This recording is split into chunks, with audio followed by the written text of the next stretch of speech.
Ayan, pinutol natin ng isang dangkal. Isang dangkal lang. Kasi kapag mahaba, magsasanga siya sa mataas. Dapat yung nakasahid sa lupa yun sanga niya. Kasi nasubukan ko dito, hindi nag-click yung mahaba eh. So mas maganda yung isang dangkal lang para sa sahid sa lupa. Ang sanga niya. So eto. Yan.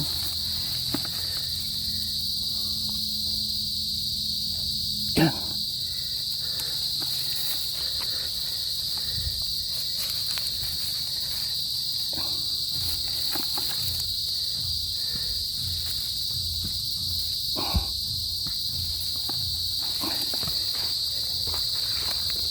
Kadong. Hawakan mo nga.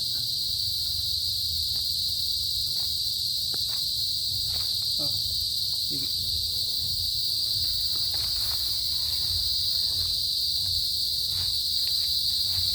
So mabilis na.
So yun lang, ganun kabilis.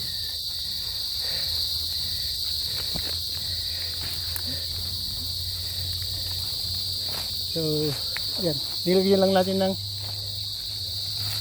tali, liningan natin para alam na yun, si Kadong. Tapos lalagyan ko ng ano yan, tanda.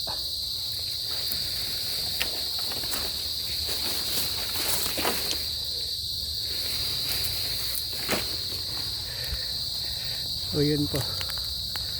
So itong naarawan ang lalagyan natin. Napier grass. Para sa rabbit, baboy.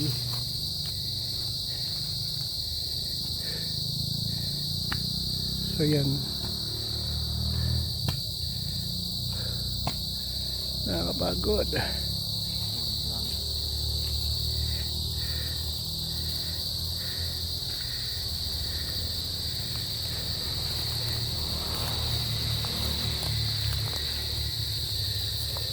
May mga bitaog dito na maliliit. Kasi dating malaking bitaog to eh.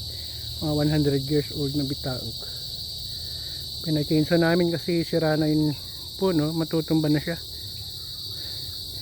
So yun yung pakak or tawag doon, breadfruit. Binigay dati ng ano yan, binigay dati ng pasyente ko yung binigay ng 300 pagkain niya ng matandang pasyente, bantay ng pasyente. Binigyan niya ako ng ano, 50 piraso. So yan.